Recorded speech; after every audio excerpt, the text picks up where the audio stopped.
Okey, ujian pemancaran untuk interface Zello. Sebenarnya interface ni pun boleh digunakan untuk TeamSpeak, untuk POC radio, network dan sebagainya. So yang ini guna walk, setting walk macam biasa. Squares anda walk anda letak 2 atau 1. Okey.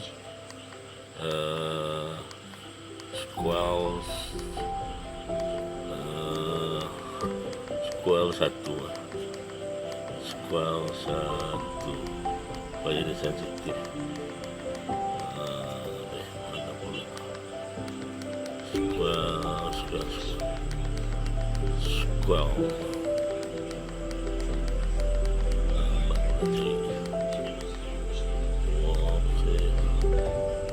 ni square 1, walk masih kekal 2. Okay. So setting dekat apa nama Zello, pastikan walk ni biru ya. Dia ada indikator walk ni ya, biru. Okay, sekarang ni ada 2 radas, satu daripada RF handy, satu daripada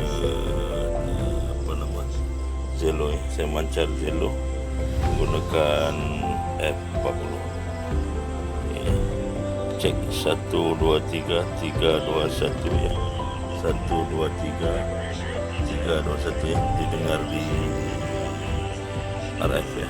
Ini TX masa kita daripada Zello radio TX ni. Merah, yang hijau, yang ini radio. Okey. Sekarang ni kita terbalikkan. Kita guna radio handy pula. Handy kita TX ke radio ni, lepas tu receive di Zello gateway ni, dan kita dengar di F40 Zello.